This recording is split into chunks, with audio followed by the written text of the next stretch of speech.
देखिए स्टूडेंट्स, पिछली वीडियो में हमने एक्सरसाइज 2.2 के क्वेश्चन नंबर फर्स्ट के सभी पार्ट हमने देख लिए थे। अब बात करते हैं क्वेश्चन नंबर सेकंड की। क्वेश्चन नंबर सेकंड है, find a quadratic polynomial each with the given numbers as the sum and product of its zeros respectively. आपसे क्वेश्चन कहता है एक क्वाड्रेटिक पॉलिनोमियल बताइए जबकि आपको sum of zeros and product of zeros आपको दिए हुए हैं। ठीक है, तो इसके 6 पार्ट हैं और 6 के 6 में आपको एक ही तरह से काम करना है। ठीक है, तो यहाँ पे आप ध्यान दें कि जो पहले दिया हुआ है आपको 1 से 6 जो पार्ट है, सब में जो पहला वाला है उसको हम कह रहे हैं सम ऑफ जीरोज, और जो पीछे दिया हुआ है उसे हम कह रहे हैं प्रोडक्ट ऑफ जीरोज। सभी में, सभी के सभी पार्ट में पहले वाला सम ऑफ जीरोज होगा और दूसरा वाला प्रोडक्ट ऑफ जीरोज। तो देखो, सबसे पहले मैं सॉल्यूशन शुरू करता हूँ। सम ऑफ जीरोज इक्वल टू 1/4 पहले पार्ट में। प्रोडक्ट ऑफ जीरोज दे रखा है माइनस का 1। तो हमें निकालना है पॉलिनोमियल। पॉलिनोमियल निकालने के लिए फॉर्मूला अप्लाई करेंगे। To find a quadratic polynomial हमारे पास एक फॉर्मूला होता है x² minus sum of zeros into में x plus product of zeros. ये हमारा फॉर्मूला है। ठीक है, देखिए इसको दूसरे तरीके से हम ये भी कह सकते हैं x² minus alpha plus beta into x plus alpha गुना बीटा। ध्यान करें फॉर्मूले को, आपको मैं थोड़ा सा जूम करके दिखा देता हूँ।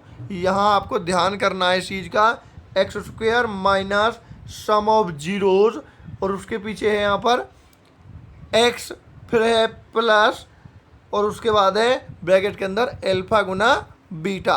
तो भाई x² तो x² ही रहेगा, minus sum of zeros, alpha plus beta का मतलब है सम ऑफ जीरोज, और सम ऑफ जीरोज क्या दे रखा है आपको 1/4 दिया हुआ है। ठीक है, आपको स्टार्टिंग में ही बताया था।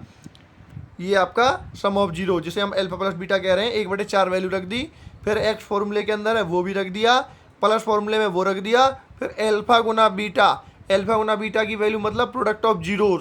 प्रोडक्ट ऑफ जीरोज का मतलब है एल्फा गुना बीटा की वैल्यू कितनी है -1, वो भी हमने रख दिया। अब x² रहेगा माइनस, और x की मल्टीप्लाई जब 1/4 के साथ करेंगे तो ये हो जाएगा x/4 प्लस आपका है फॉर्मूले में और ब्रैकेट के अंदर चल रहा है माइनस का 1। अब जैसे ही हम ब्रैकेट को हटाएंगे तो पीछे से क्या हो जाएगा -1 हो जाएगा।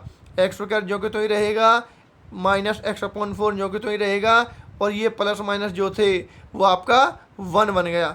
ठीक है, ये क्या है आपका 1 माइनस का। ठीक है ना, अब क्या करना है, अब इसका एलसीएम ले लेना है। ठीक है, अब मैं आपको एलसीएम लेके दिखाता हूँ। यहाँ पर हमारा ये निकल कर आ गया x² minus x/4 -1 is equal to 0 के। तो मैंने इसका एलसीएम निकाला। एलसीएम निकालने के बाद क्या आ गया, 4 आ गया अपॉन में। 4 आने के बाद 4 से मल्टीप्लाई हो जाएगी x² की, तो 4x²। 4 से 4 डिवाइड हो जाएगा तो क्या बचेगा x, और माइनस, और 1 का मतलब 1/4 है, तो यहाँ पर जो है वैल्यू आ जाएगी -4। ठीक है, बराबर 0 के। ठीक है, उसके बाद क्या करना है आपको, ध्यान करना है 0 का मतलब होता है 0/1, तो हम क्रॉस मल्टीप्लाई कर देंगे। तो जो हमारी जो पॉलिनोमियल बन रही है इसकी मल्टीप्लाई किसके साथ हो रही है 1 के साथ, और 4 की मल्टीप्लाई किसके साथ हो रही है 0 के साथ। तो देखिए, तो इसके साथ मल्टीप्लाई होने के बाद लेफ्ट में इतना आ गया, और 4 के साथ मल्टीप्लाई हमने कर दी 0 की। तो यहाँ पर राइट में क्या होने वाला है, यहाँ पर आपका ये तो क्या हो गया 0, लेकिन हमें यहाँ पर इक्वेशन नहीं बनानी। ध्यान करना, क्या बनाना है आपको, पॉलिनोमियल बनाना है, आपको इक्वेशन नहीं बनानी। अगर इक्वेशन बनानी होती तो इसको आप बराबर 0 लिखते तो ये इक्वेशन बन जाती। ठीक है, जैसे कि हमारा 4th चैप्टर में हमने करा था क्वाड्रेटिक इक्वेशन, तो ये वो बन जाती। लेकिन हमें इक्वेशन नहीं बनानी, हमें केवल आपको एक क्वाड्रेटिक पॉलिनोमियल बना के देना है। तो क्वाड्रेटिक पॉलिनोमियल में हम बराबर 0 नहीं लगाएंगे, जो केवल ये वाला पार्ट रहता है, जो ऊपर वाला ये वाला पार्ट आता है, ये हमारा आंसर होता है एलसीएम लेने के बाद। ठीक है ना, तो हमें ये काम यहाँ पर करना है। तो ये हमने यहाँ पर ये कर दिया। तो यहाँ पर वैल्यू जो निकल कर आई है यही हमारी रिक्वायर्ड पॉलिनोमियल है। So required polynomial is 4x² minus x minus 4। ठीक है बात।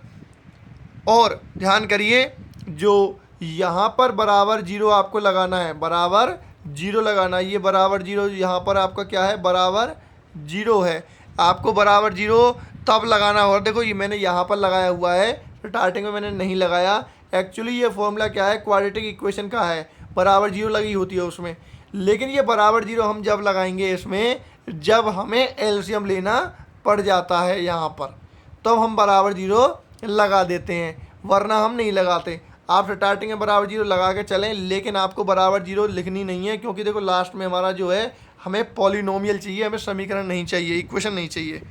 ठीक है ना। देखिए अगला क्वेश्चन करते हैं इसका। नेक्स्ट क्वेश्चन है इसका, देखिए क्वेश्चन नंबर सेकंड के अंदर आपको दिया हुआ है √2, 1/3, 1/3 दिया हुआ है। तो मैंने आपको बताया पहला वाला जो दिया होता है उसे क्या कहते हैं, सम ऑफ जीरोज कहते हैं। और सम ऑफ जीरोज का मतलब क्या है, अल्फा प्लस बीटा, तो वो हो गया √2। और पीछे वाला क्या होता है, प्रोडक्ट ऑफ जीरोज होता है। तो प्रोडक्ट ऑफ जीरोज का मतलब है अल्फा गुना बीटा, बराबर कितने दे रखा है, 1/3 के। उसके बाद हमें करना क्या है, to find a quadratic polynomial. Quadratic polynomial बनाने के लिए हमें क्या करना है, फॉर्मूला लगाना है, x² minus alpha plus beta into x plus alpha गुना बीटा, मतलब x² minus sum of zeros into x plus product of zeros. ठीक है, ये वही फॉर्मूला है। आपने अब की बारी अल्फा बीटा में डायरेक्टली लिख दिया, आप चाहें कैसे भी कर दीजिए, दोनों तरीके से सही होगा। x² minus alpha plus beta की वैल्यू कितनी बताई थी सम ऑफ जीरोज की, √2। फिर फॉर्मूले में क्या है, x लगा दिया, फॉर्मूले के अंदर फिर क्या है, प्लस वो लगा दिया। फिर अल्फा गुना बीटा मतलब product of zero, product of zero कितनी दी रखी है, 1/3, वो भी हमने यहाँ पर लगा दी। अब देखो मैंने बराबर जीरो लिख दिया, आप चाहें तो स्टार्टिंग में आप बराबर जीरो लिख दीजिए, यहाँ पर बराबर जीरो आप अगर यहाँ स्टार्टिंग में लिख देते हैं तो कोई दिक्कत नहीं है आपकी। ठीक है, मैंने यहाँ पर नहीं लिखी थी, लेकिन मैं आपको बता रहा हूँ ये हमारी जियो जब ही काम आती है जब हमें एलसीएम निकालना पड़ जाए। जैसे अब हमें एलसीएम निकालना पड़ेगा, यहाँ पर देखिए ये आ गया x² माइनस √2x प्लस 1/3, तो इक्वल किसके, बराबर जीरो के है। हमने इसका एलसीएम निकाला, एलसीएम निकाला 3 हो गया, यहाँ पर 3 की x² से मल्टीप्लाई करी 3x² हो गया। तो यहाँ बटे में कितना है, 1 है, तो यहाँ से हो जाएगा √3 √2x, और ऊपर यहाँ पे लास्ट में क्या बचेगा, +1, 3 से 3 कट जाएगा। तो जीरो का मतलब यहाँ पर क्या है, 0/1 है। ठीक है, क्योंकि हमने 9th क्लास में भी फर्स्ट क्वेश्चन पढ़ा है कि जीरो एक रेशनल नंबर है, और उसका मतलब क्या है, उसको 0/1, 0/2 कुछ भी हम लिख सकते हैं। अब वही बात आती है, हम क्रॉस मल्टीप्लाई करेंगे इन दोनों की।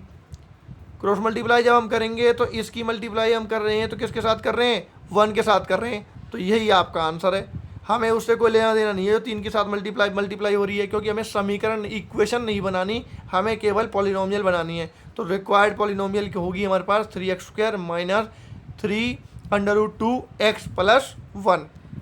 ठीक है, तो इस बात का आप ध्यान करना है कि यहाँ तक आपको क्वेश्चन को पूरा ये नहीं माना जाएगा। आपको क्या है, मल्टीप्लाई करने के बाद ये जो ऊपर वाला होता है ये हमारी आपकी क्वाड्रेटिक पॉलिनोमियल है। अगर आप बराबर जीरो लिख देते हैं तो फिर क्वेश्चन आपका गलत होगा, क्योंकि ये आपने क्वाड्रेटिक इक्वेशन बना दी। क्या बना दी आपने, क्वाड्रेटिक इक्वेशन, जबकि हमसे आपको पूछा क्या है, पॉलिनोमियल पूछी है। पॉलिनोमियल में बराबर जीरो नहीं आता है। ये दूसरे का दूसरा पार्ट हो गया। अब बात करते हैं दूसरे के तीसरे पार्ट की। दूसरे के तीसरे पार्ट में पहले क्या दिया हुआ है, 0, और पीछे क्या दिया हुआ है, √15। तो अल्फा प्लस बीटा मतलब सम ऑफ जीरोज कितना है, 0, और अल्फा गुना बीटा मतलब क्या दे रखा है आपको, 15, मतलब प्रोडक्ट ऑफ जीरोज। तो वही फॉर्मूला अप्लाई करेंगे, to find quadratic polynomial x² minus sum of zeros into x plus product of zeros, मतलब x² minus alpha plus beta into x plus alpha गुना बीटा, ये सब आपके ब्रैकेट के अंदर है। x² फॉर्मूले के अंदर है, जो कि तो ही रहेगा। अल्फा प्लस बीटा की वैल्यू मैंने आपको क्या बताई अभी, 0 रख दिया, फॉर्मूला में x है वो भी रख दिया, प्लस फॉर्मूले के अंदर वो भी रख दिया, और अल्फा गुना बीटा क्या है हमारे पास, 15 अंडर रूट का, वो भी हमने लिख दिया। अब आप यहाँ पर देखें, 0 की किसी भी चीज़ में मल्टीप्लाई करते हैं तो वो क्या होता है, 0, और आगे से क्या है, x² पीछे से क्या है, √15, तो केवल यही इसका आंसर कहलाएगा।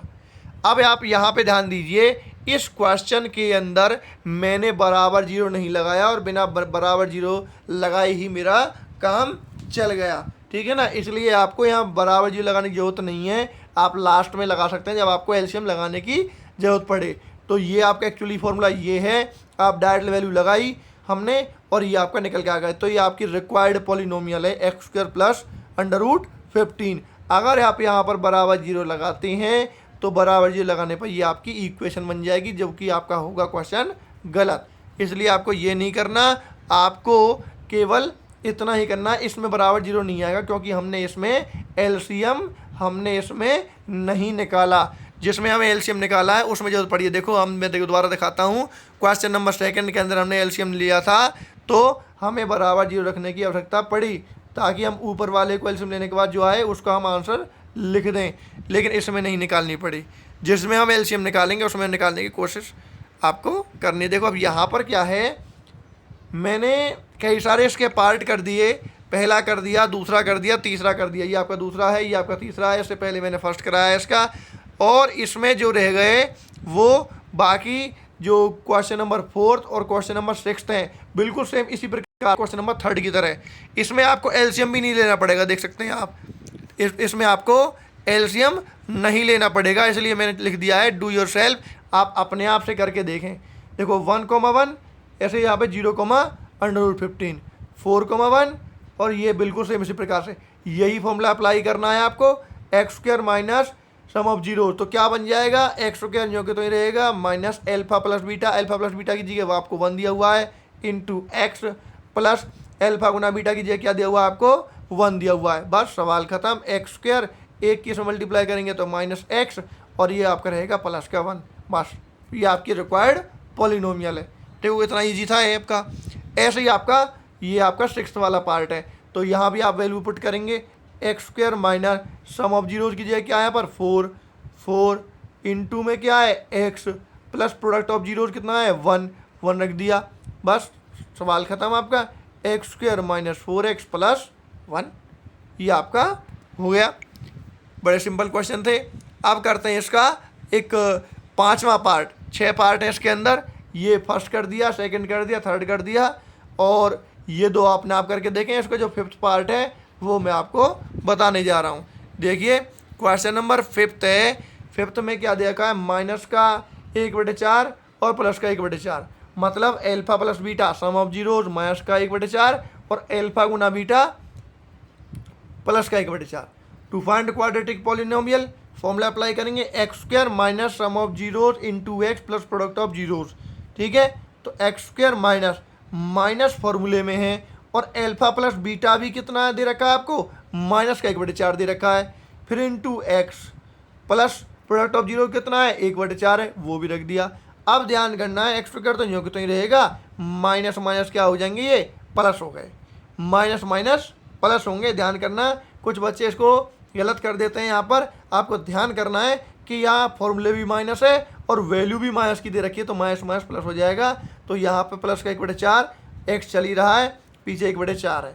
अब x² जो कि तो ही रहेगा, x की मल्टीप्लाई हम इसके साथ कर देंगे तो क्या बन जाएगा x/4 प्लस का 1/4। तो अब इसके बराबर मैंने क्या लगा दिया, 0 लगा दी। क्या लगा दिया मैंने, 0 लगा दी। मैंने कहा था जब भी बटे में लिखा आ जाए, अपॉन में कोई भी आपका फ्रैक्शन में आ रहा है तो आपको वहाँ पर एलसीएम लेना ही पड़ेगा। देखो अपॉन में आ रहा है x/4 1/4, जब भी ऐसे क्वेश्चन आएंगे अपॉन वाले उसमें आपको बराबर 0 लगाना है फॉर्मूले में, उसमें आपको बराबर 0 लगाना है फॉर्मूले में, जैसा कि मैंने अब आपको यहाँ पे लगा दिया। ठीक है, अब क्या करना है, फॉर्मूले में जब हमने एलसीएम निकालेंगे तो ये हो जाएगा आगे से 4x², बीच में से क्या होगा प्लस का x और लास्ट में क्या बन जाएगा 1। ठीक है, बराबर 0/1। और मैंने पिछली वीडियो में बताया था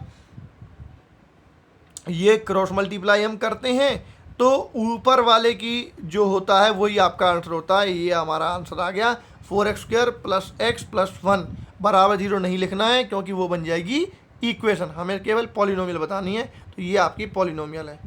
ठीक है, सभी प्लस के हैं और so required polynomial is 4x² plus x plus 1। तो यहाँ पर आपका ये चैप्टर क्लोज होता है।